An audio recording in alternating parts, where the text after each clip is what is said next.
रिश्तों की कदर नहीं, उसके साथ रिश्ते रखकर खुद को दुख देने से अच्छा है उस रिश्ते को खत्म कर देना, क्योंकि वहां हमारा आत्मसम्मान ज्यादा मायने रखता है। अगर कोई आपकी उम्मीद से जीता है तो आप भी उसके यकीन पर खड़ा उतरिए, क्योंकि उम्मीद इंसान उसी से करता है जिसको वो सबसे करीब मानता है। किसी भी चीज को सीखना शुरुआत में भले ही हमेशा कठिन होता है, पर असंभव तो बिल्कुल नहीं होता। इस पल में ही अपनी तरफ से की गई बेहतरीन कोशिश आपको अगले पल में किसी बेहतरीन जगह पर ले जा सकती है।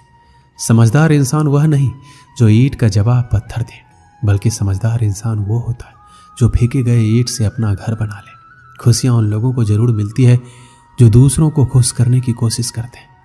जीवन में खुश रहने का एक ही मंत्र है, उम्मीद केवल खुद से करें, किसी और से नहीं। बहुत समय पहले की बात है, एक किसान अपनी बुरी आर्थिक स्थिति से हार मानकर गांव के एक साहूकार से कर्ज लेता है, लेकिन काफी वक्त बीत जाने पर भी साहूकार का ऋण नहीं चुका पाया। गांव का वह साहूकार बूढ़ा और देखने में बदसूरत था। उसके अनुचित स्वभाव के कारण गांव में कोई उसे पसंद नहीं करता था। किसान के परिवार में उसके और उसकी एक बेटी के सिवा कोई और नहीं था। उसकी लड़की बहुत ही सुंदर और अच्छे स्वभाव की थी।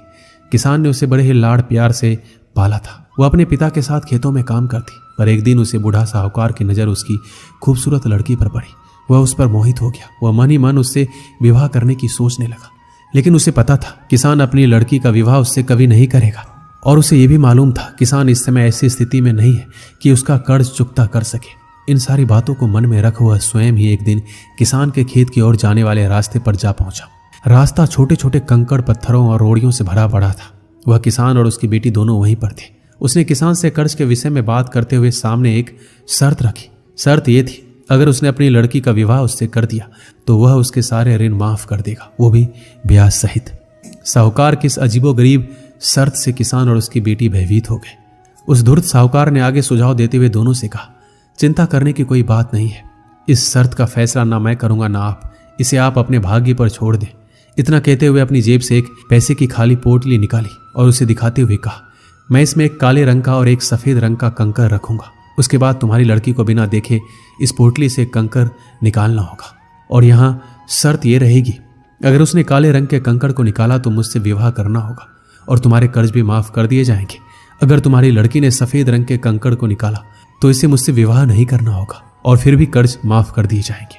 लेकिन अगर कंकर निकालने से मना कर दिया फिर तुम्हें जेल के सलाखों के पीछे जाना होगा। जैसे ही किसान और उसकी लड़की उसकी इस शर्त पर आपस में बात करने लगे, तभी साहूकार अचानक कंकड़ों को उठाने के लिए नीचे झुका। जैसे उसने 2 कंकड़ों को उठाया, उसी समय किसान की लड़की की नजर उस पर पड़ गई। उसने देखा साहूकार ने दोनों काले कंकड़ ही पोटली में रख दिए, जबकि नियम के अनुसार होना यह चाहिए था कि एक काले रंग का और दूसरा सफेद रंग का। उसके बाद साहूकार ने लड़की को पोटली से एक कंकर निकालने के लिए कहा। किसान की लड़की ने साहूकार के कहे अनुसार ही पोटली से कंकर निकाला और उसे बिना देखे हुए जानबूझकर कंकर पत्थरों से भरे रास्ते पर धीरे से उछाल दिया, जिससे जल्द ही वह काले रंग का कंकड़ भी अन्य कंकरों में मिल गया।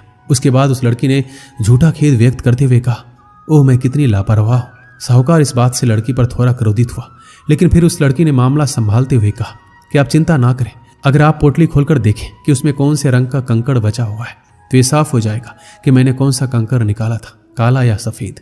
हालांकि ये तो निश्चित था कि बचा हुआ कंकड़ काले रंग का ही होगा, क्योंकि जैसा आप जानते हैं साहूकार ने पोटली में दोनों ही कंकड़ काले ही रखे थे। तो इस प्रकार यह सिद्ध हो गया कि लड़की ने सफेद कंकड़ निकाला है। अब साहूकार चाहकर भी अपनी बेईमानी और धूर्तता को प्रकट नहीं कर सकता था। इस प्रकार उस लड़की ने बड़ी चालाकी से अपने विरुद्ध खड़ी परिस्थिति को अपने पक्ष में कर लिया। इस कहानी से यही सीख मिलती है, समस्या चाहे कितनी भी जटिल क्यों ना हो, हम उसके बारे में सोचने और उसे सुलझाने के तरीकों को बदलकर उसका समाधान आसानी से निकाल सकते हैं।